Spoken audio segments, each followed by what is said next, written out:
Hello, and welcome to our special session of You Are What You Eat, Eating Through the Holidays. My name is Julia Wilkins, and I'm a health management specialist at Health New England.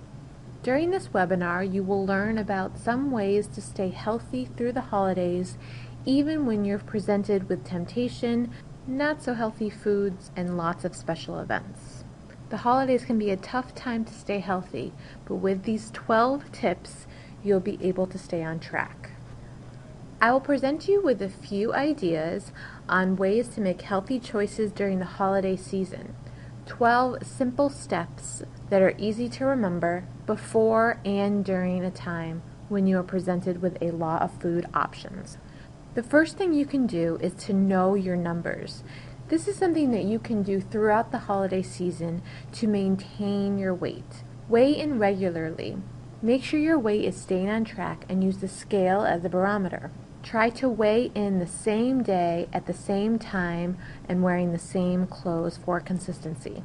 For example, instead of weighing in Monday morning before breakfast and comparing that weight to Friday night after a whole day's worth of meals, weigh yourself every Monday morning before breakfast in the same pajamas. That way you'll have a better way to compare whether you're staying on track. Also, track your calorie intake and output. You can do this using a tracker on your phone or just paper and pen. This helps you to see if you are burning as much as you are consuming. Remember, 1 pound equals 3,500 calories, so overeating multiple times in a month can cause you to gain that 1, 2, 3, 5, or even 10 pounds during the holiday season. In the same aspect, trying to lose that 1 pound can only be done by having a 3,500 calorie deficit, whether through exercise or cutting calories. The second step is to control your portions. You want to eat until you're satisfied, not stuffed. The picture you see on your slide shows that there are 5 food groups that are the building blocks for a healthy diet. The amount you need per day is based on your age, gender, and level of physical activity. Check out some more tips on how to control your portions and have a healthy plate model at choosemyplate.gov. Step 3 is to stay active. Sometimes when we have lots of events or are dedicating time to other things during the holidays, it's easy to forget to exercise. But not only is exercise a good way to burn calories, it also relieves holiday stress. Exercise produces endorphins, which improves your ability to sleep and can reduce stress. It also can prevent some weight gain by burning off those extra calories that you might consume.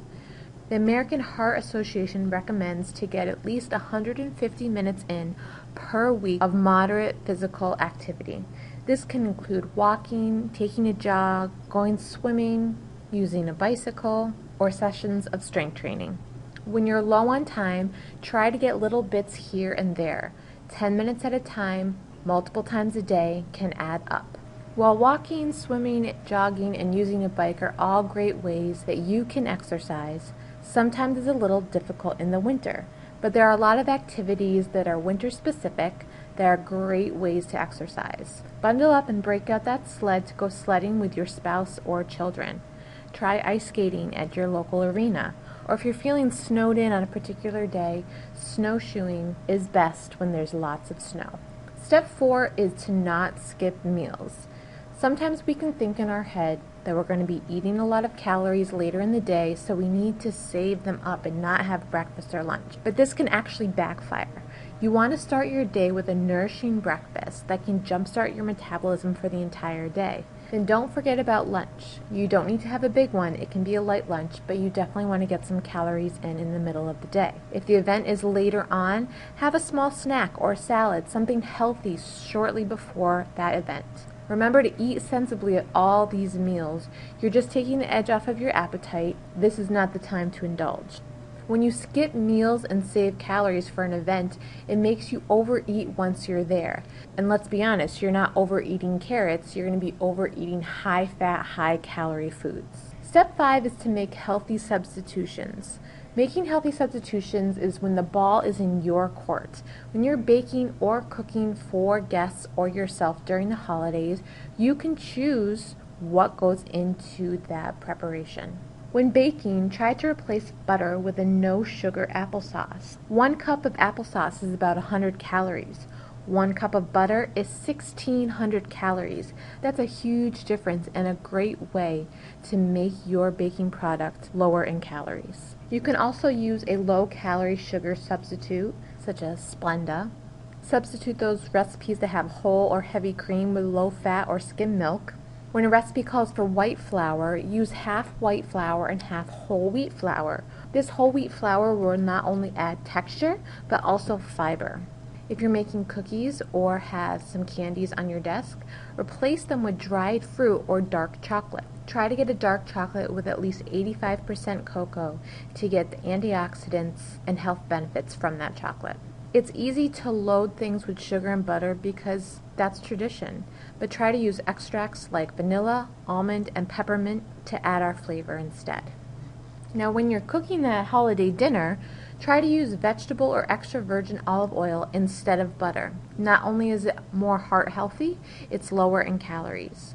You can use whole grain breads and pastas instead of white. Skip cooking those vegetables in heavy cream sauces and bake, grill, or steam them. When you are buying packaged products, make sure you look at the nutrition label and choose those that have a lower sodium content. You might have heard the term, don't drink your calories.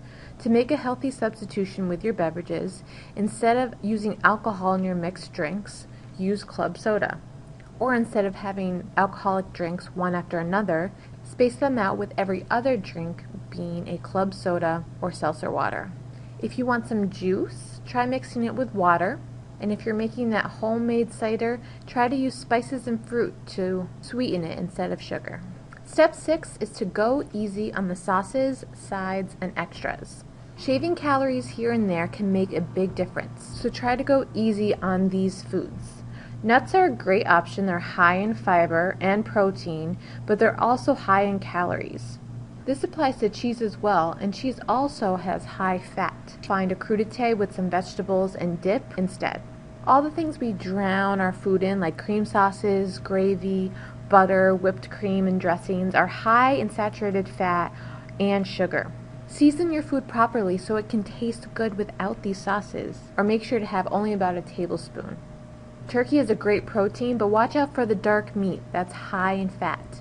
Green bean casserole has creamy soup and whole milk that can be a day's worth of calories.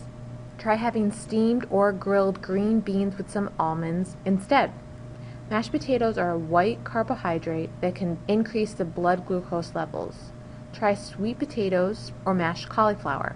1 cup of eggnog can be over 200 calories. So it's best to avoid it or only treat yourself to 1 cup. Watch out for desserts that are high in sugar. Instead of eating every kind of dessert, pick 1 or 2 that stand out to you and seem most appealing. Sometimes we see a food that everyone's eating or is out on display and we feel like we have to eat it. So step 7 is if you don't love it, don't eat it. Make sure there's always a healthy dish at a holiday gathering by bringing one yourself. Then as you look at the food table or buffet, choose foods that you truly treasure.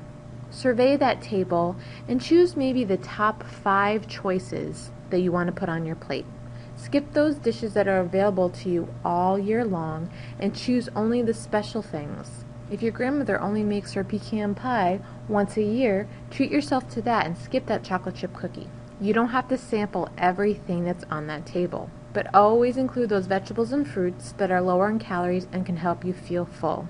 Finally, find a seat, enjoy, and slowly and mindfully savor every mouthful of the food that you have chosen to put on your plate. Try not to eat while distracted, like talking to other people or walking around. Step 8 is something that you can do all year round. Plate your food. Don't eat snacks out of the bag. Make sure you portion them out into a cup. If there's a buffet table, a candy dish, or even food on your counter, don't grab handfuls of it every time you walk by. Those calories can really add up. Plate your food so you can see just how much you're eating. It will also help trigger a starting and ending point to eating. Step number 9 is almost the most important. You want to satisfy that craving. Just because it's a holiday and when you want to eat healthy doesn't mean you should deprive yourself of the things that you love. Just keep in mind to only have a few bites. If you have a piece of chocolate here and there, you won't gain weight from that chocolate. But if you keep them out and you eat a piece every time you walk by, you might. Everything in moderation is key. Step number 10 is to watch your beverages. Not only can alcoholic beverages be high in calories, they also lessen your inhibitions and can induce overeating. You might have a more carefree attitude and not concerned about what you're consuming.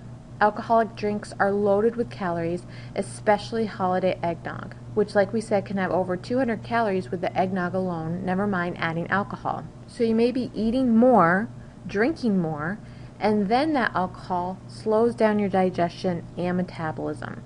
If you want to have an alcoholic beverage, some healthy options include wine, straight liquor, a light beer, or if you're mixing a drink, use tonic. Instead of consuming alcoholic beverage after alcoholic beverage, cut your calories in half by alternating water or seltzer between each alcoholic beverage. Some options could include coffee, a hot chocolate, or apple cider. Step number 11 is to take the focus off of food. Celebrations and food go hand in hand, but there are a lot of things that you can do with others that don't involve food at all. Plan some activities with family and friends that aren't all about food. Take a walk, sign up for a race, go build a snowman, plan a gift swap, or just play some indoor games. Also try serving a holiday meal to a community. It may be involving food, but it's not you consuming it. By playing games or going on a walking tour of decorated homes, not only do you have fun, but you get in some exercise and you're not focused on food.